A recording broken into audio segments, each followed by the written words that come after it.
there's something loose between my legs. Yeah, boy! Apart from the obvious. Did you hydrate during the race? The man who was in last place at the end of lap one comes home to win. Fernando is faster than you. Is that a podium, boys? And it's lights out, and away we go. Hello and welcome to the Live Breathe Formula One podcast. I'm Billy. And I'm Sam. Have you ever been sat at home and thought, what are these commentators doing?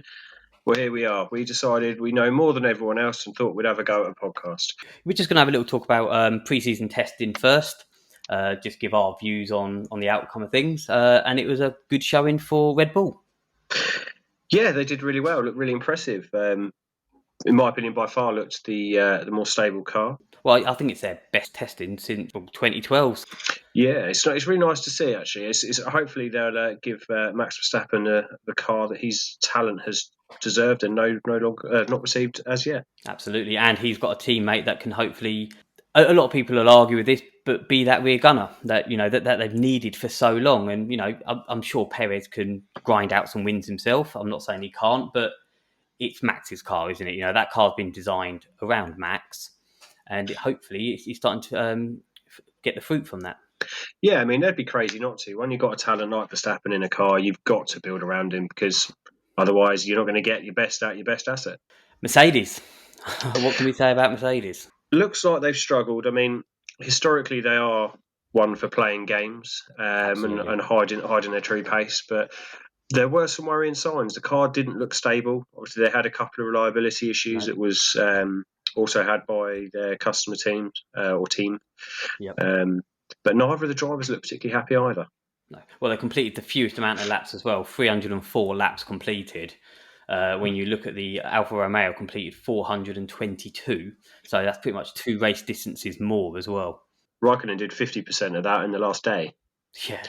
Yeah. But in a short testing period this year, obviously only the 3 days. Essentially, they get 1.5 days of testing per driver, even less in the Williams because they decided to give out 1 day of testing. It was bizarre decision to make. Money talks. Very true. So yeah, Alfa Romeo as well. As we were talking about them, I think they were quite impressive. Yeah, they did really well. I mean, for me, Raikkonen was one of the big winners of testing. The sheer amount of laps he got in behind the wheel. To get someone who, I don't want to use the word work shy, but someone who has purely made it very clear he is there as a hobby, just as long as he enjoys himself. To get 165 laps out of him on the last day alone is an incredible achievement.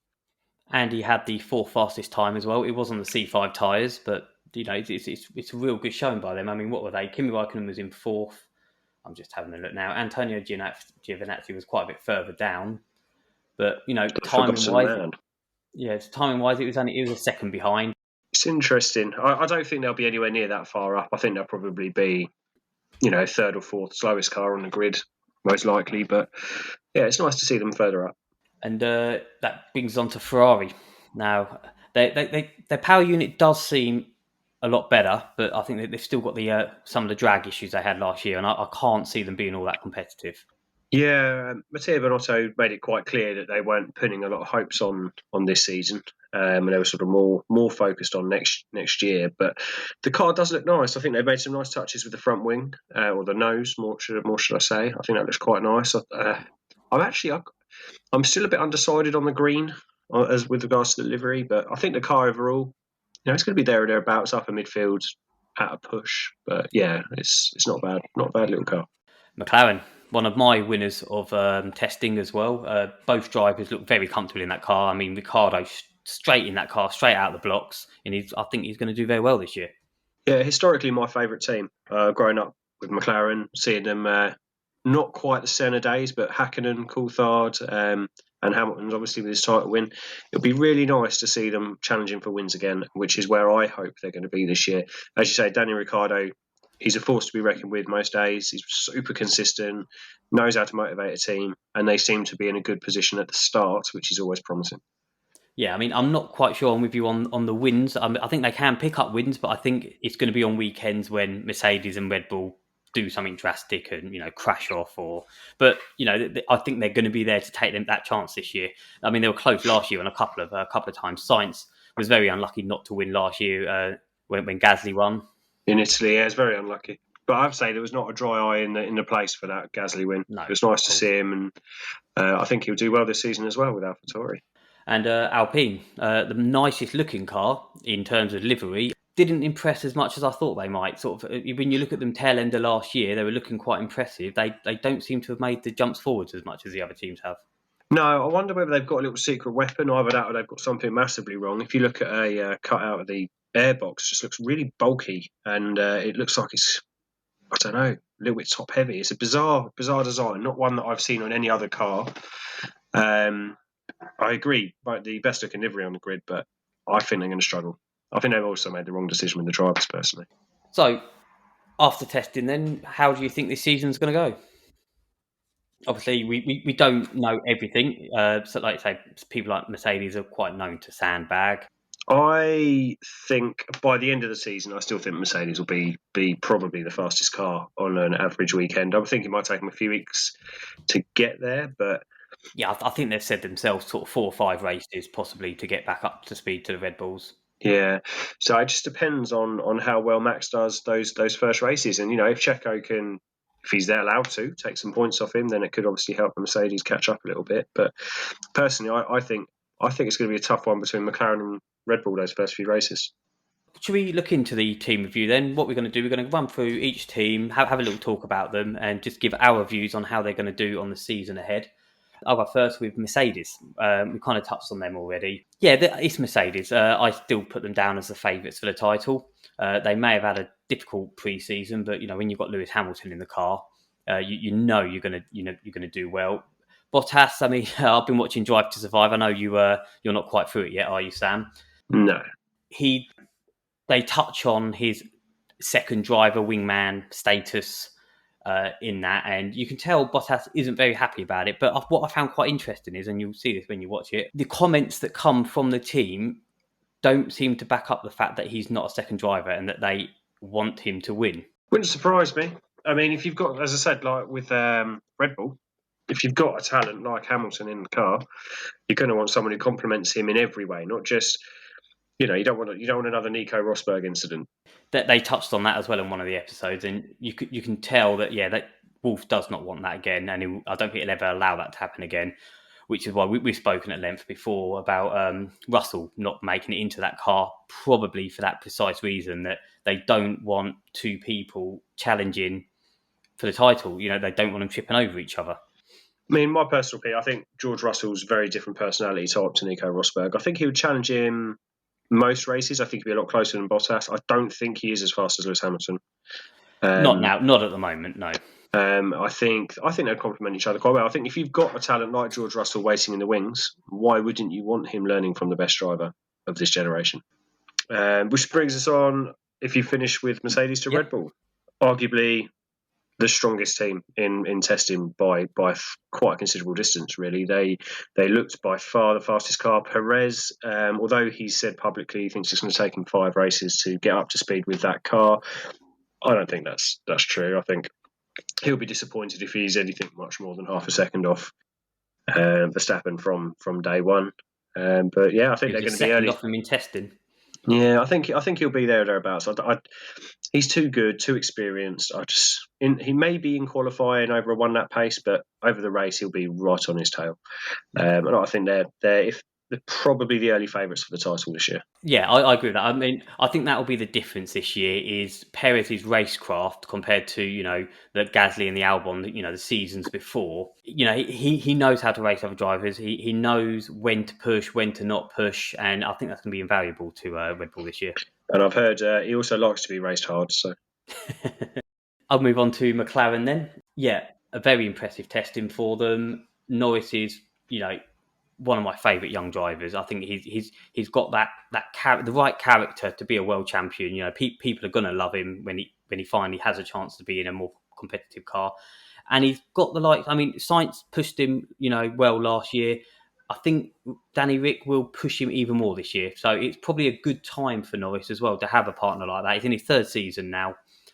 He's pretty much been given the lead driver role. He's the most experienced driver in that team. Ricciardo's not going to roll over, and listening to the interviews from him, he's gone there to win, which is why he's left Renault. He initially picked Renault over McLaren because he felt that Renault were going to move forward quicker than McLaren did. That hasn't happened. Got to give credit to Andreas Seidel and Zach Brown. To be honest, they've turned that ship around. Something incredible. As soon as Zach Brown is in charge of England, the better.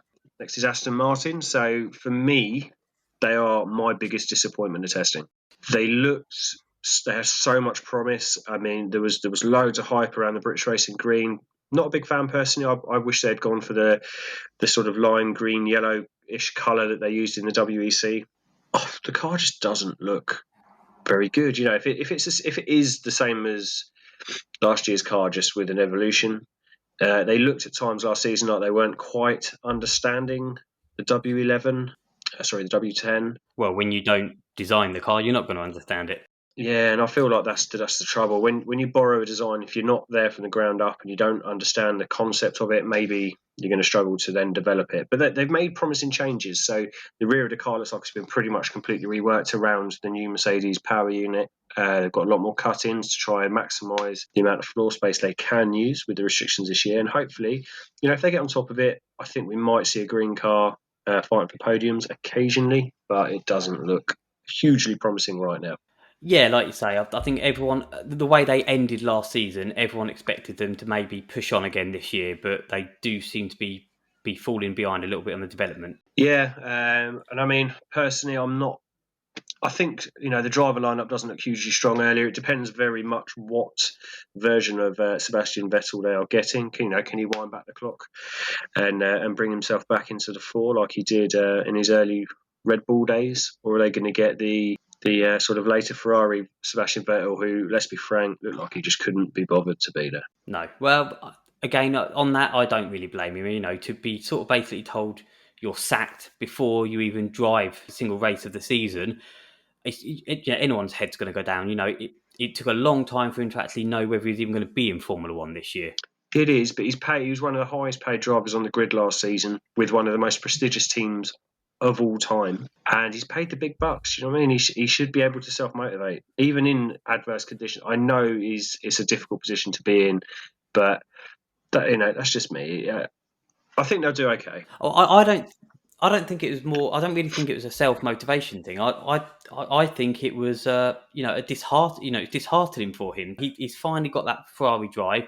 It's not his fault that they had an awful car this year, and he was. In a lot of situations, he was hung out to dry, in my opinion. But then on the track, he hung himself out to dry quite a lot of times when he did have a good car. So we just have to wait and see and hope, as I say, they get the Red Bull version of Vettel next season and not the early one. And Lance Stroll, very good driver, but not going to be troubling race wins. Or I don't think going to be troubling Vettel very much either. That brings us on to Alpine. Alonso is back. I'm very happy about that. He's one of my all-time favourite drivers. Whether he's going to do well in this car, though, is another thing. He's the sort of person that demands perfection, and I don't think he's going to get that in the Alpine car. He's got Ocon beside him, who, again, after having a year out, he's held in high regard in the paddock. We know that. But he didn't seem all that great last year, and I think he's going to struggle again this year, and I think the team are going to struggle. I can just see them taking steps back this year. Yeah, I think it's hard to argue against that, really. I'm not of the same opinion about Fernando Alonso. You think in his prime, joined McLaren and drew with a driver in his first season in Formula One. Albeit an outstanding talent, but... That driver, the greatest driver we've seen in the last 10 years. Yeah, I think he's in that weird class that I put personally Daniel Ricciardo in. He's not at the very, very tippy top, but he's not in the midfield, but I do think overrated, personally. An incredible fighter, but trouble, and I don't think, at this age, I don't think he's worth the trouble that he will undoubtedly bring. Well, I think what they've probably looked at is probably drivers that were available. I mean, I don't know if they went in for Vettel at all, but I think they wanted to bring some experience that Ricciardo did give them. I think he gave a lot of valuable feedback, and throughout the course of that season last year, that car did look like it was getting better race after race.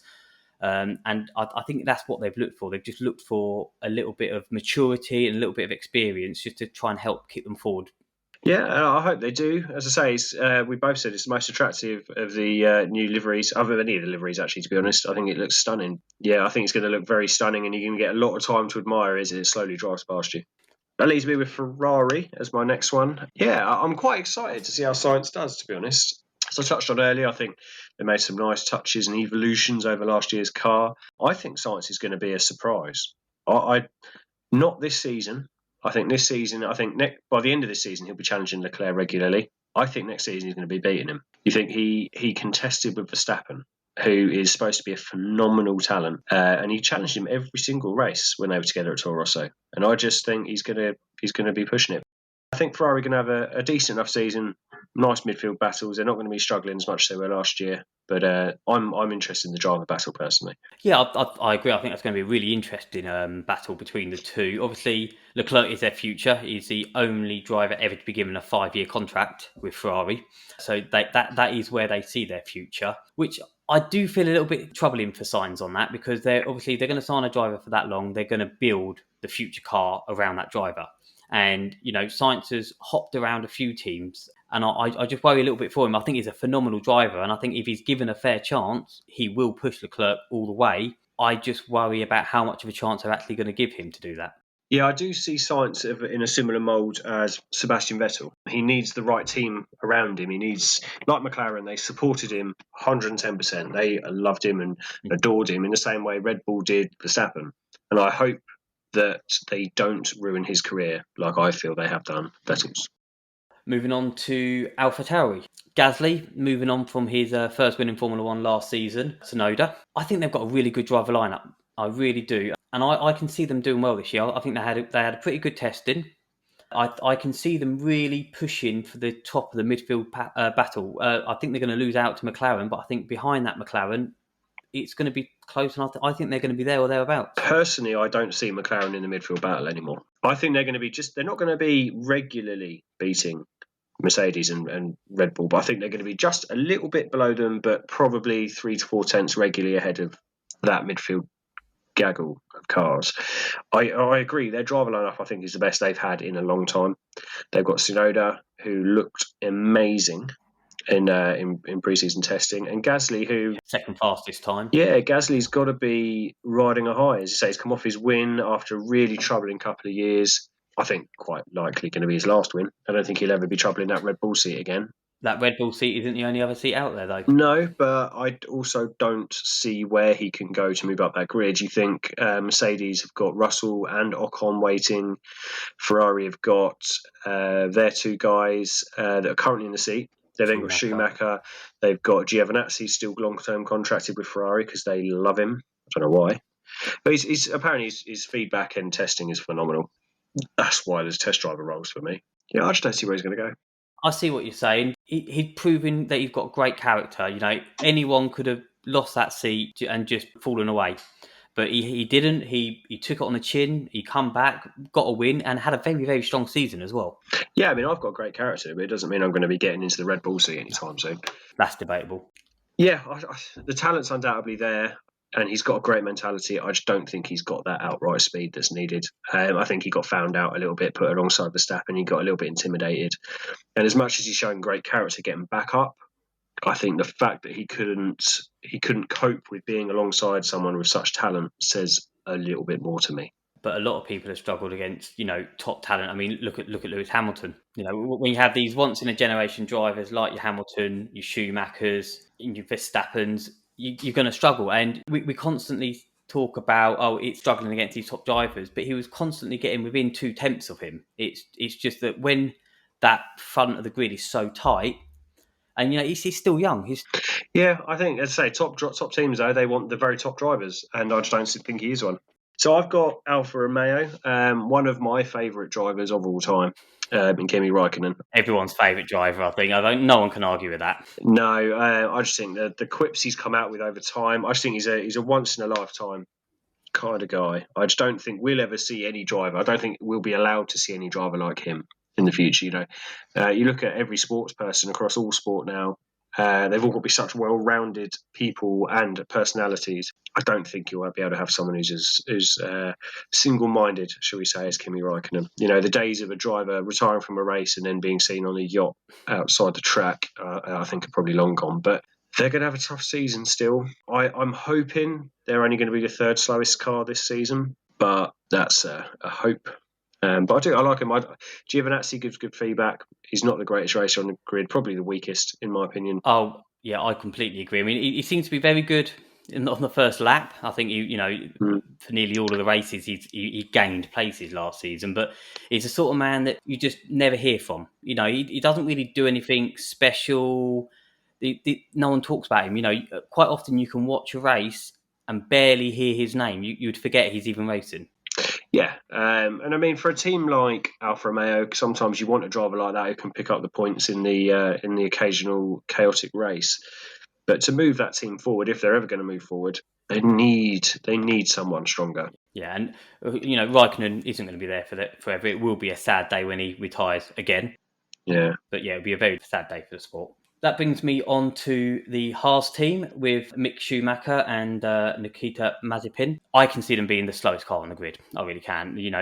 They've already come out and said they're not developing the car at all, throughout the season. Whatever car turns up at race one is the car that's going to finish the season. They've got that struggling Ferrari power unit, which does look better, but, it's still not up there with the Mercedes. Mick Schumacher, I think, is definitely going to be one for the future. I'm very surprised. I know Alfa Romeo turned him down. I'm surprised that Alfa Romeo turned him down and that Ferrari didn't push more to get him in that seat because we've got another George Russell situation, I think, here. You've got an extremely talented driver driving in the slowest car on the grid. It's not doing George Russell's career any harm. He looks set to take over that Mercedes seat as and when it becomes available. Yeah, but that's why it's not doing any career. His career any bad. He's looking at moving into the best car on the grid, whereas Schumacher won't be doing that going into a Ferrari at the moment. No. The decision for me, it blew my mind when Haas announced that they released both their drivers and then went for two rookies at the same time. When you've got talent like Alex Albon, you've got talents like Nico Hulkenberg sitting waiting. Why you wouldn't take an experienced driver into that car is just beyond me. Crazy. How are they going to know where they are to last season? They've got no reference points. Maybe that was what they knew they weren't going to do much this season. They're really pushing for the 2022 car. But again, it does come back to that issue. When they do hit that 2022 car, they've still got two rookie drivers, essentially, that have only done one season. Well, next year, I think it's going to be Team Mazepin, if I'm honest. I can't see that being Haas next year.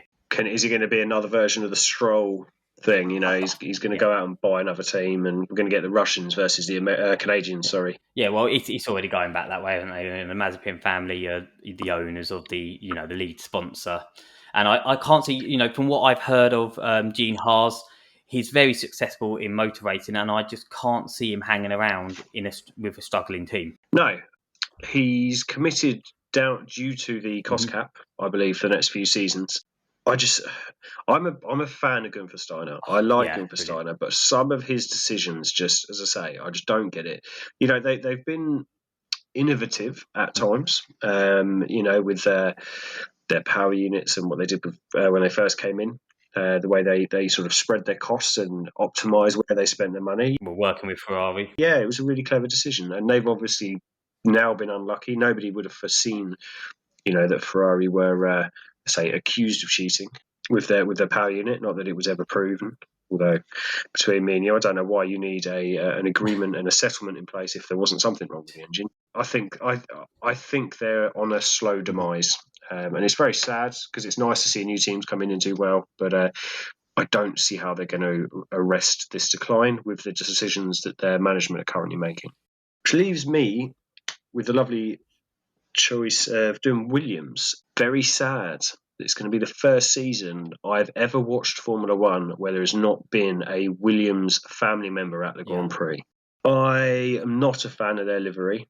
We've spoken about this before. I mean, for me, it looks like someone's gone on a game and designed it themselves. They've obviously reworked it. They've got big ambitions. I mean, I was reading in a very popular motorsport magazine this week that they're actually hoping to have a customer team soon.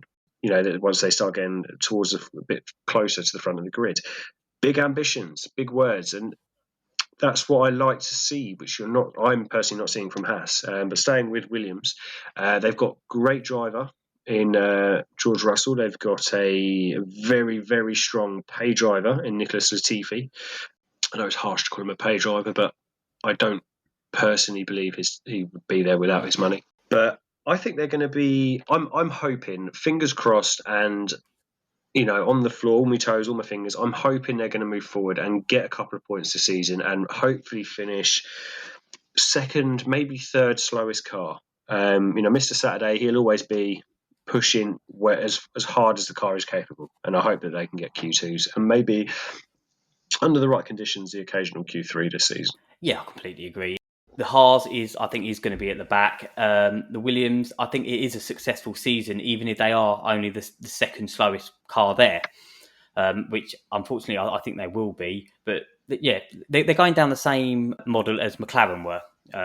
You look back 6 years ago, not having many sponsors on the car, but really, really pushing the image of the team, which the values of that Williams team have always had as a small family-run team. I think they are trying to move forward with them values. Obviously, the business model is going to change.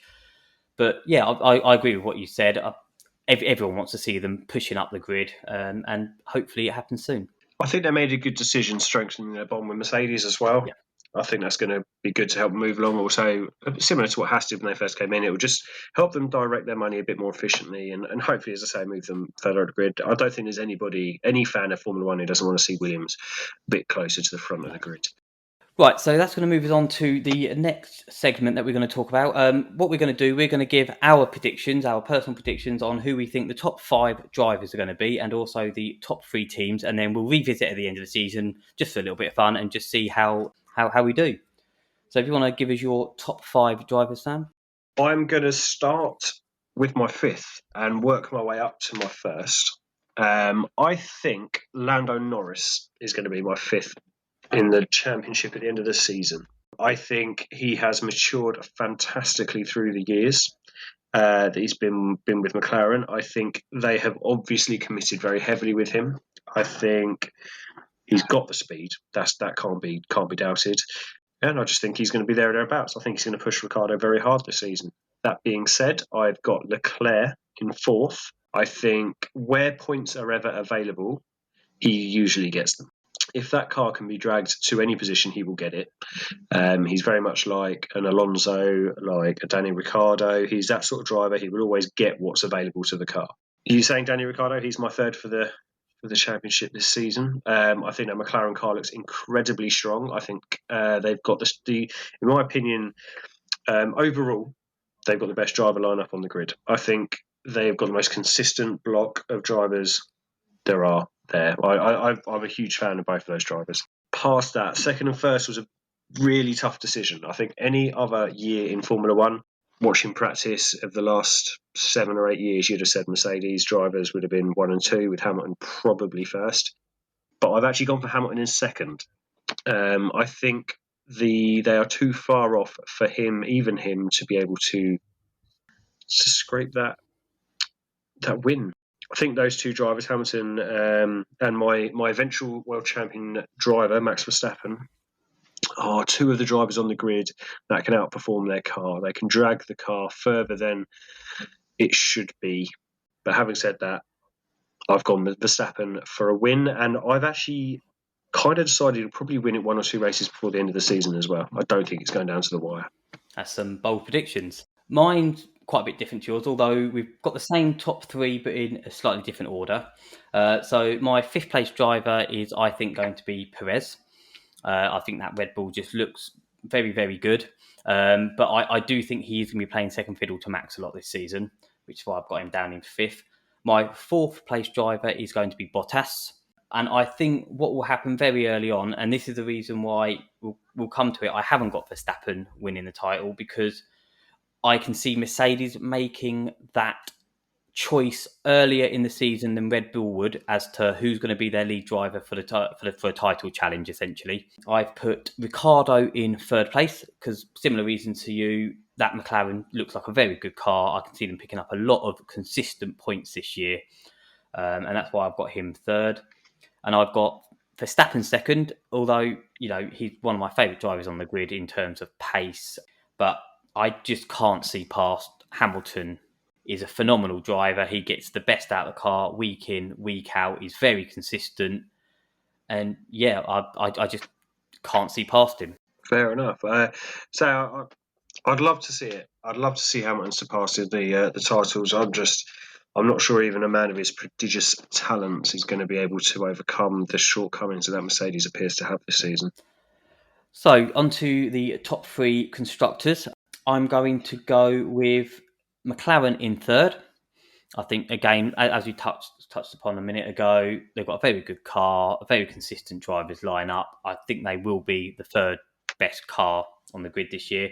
But I can't see them beating Red Bull and Mercedes because I think they're not quite there yet. When you've got drivers going for wins every race, and the point difference that from wins, even if you have a difficult race sort of thing, if you're constantly coming third and fourth, I don't think you can ever really move any higher up than third in the constructors.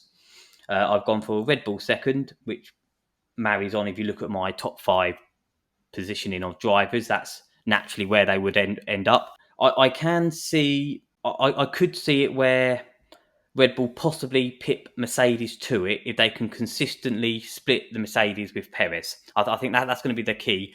We know that Max can split them, but if they can get Perez in the mix as well and split their Mercedes and get more points, it could change. But for my predictions, I'm going to go for a Mercedes win.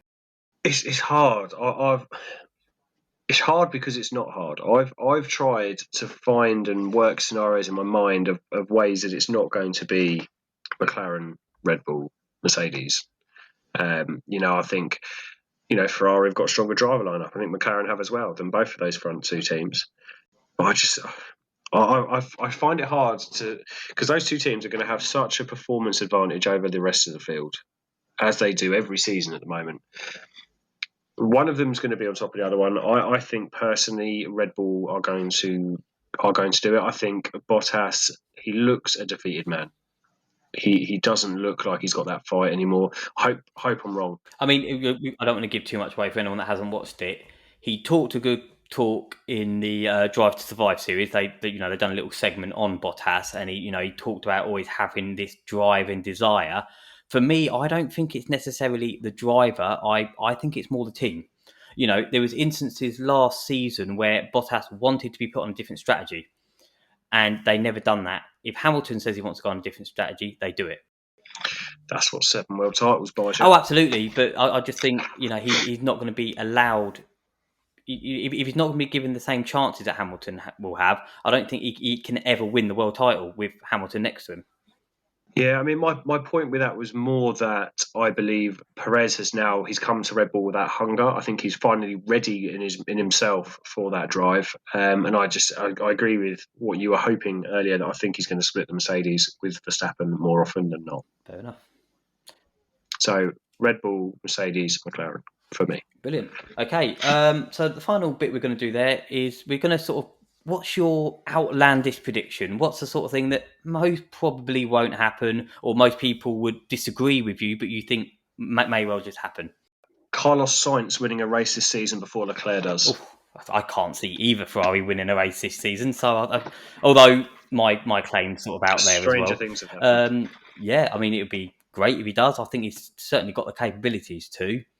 But again, going back to what we were talking about earlier about the cars being suited around Leclerc, I think it would have to be a situation where, the top 2-3 teams really trip over themselves, lucky safety cars, and Leclerc also leaves the race. I think if there's an opportunity for a race win, personally, I would think Leclerc would take that, but that's your out there prediction. Mine's probably a little bit more out there, actually. I'm going to go for a Tsunoda win this season.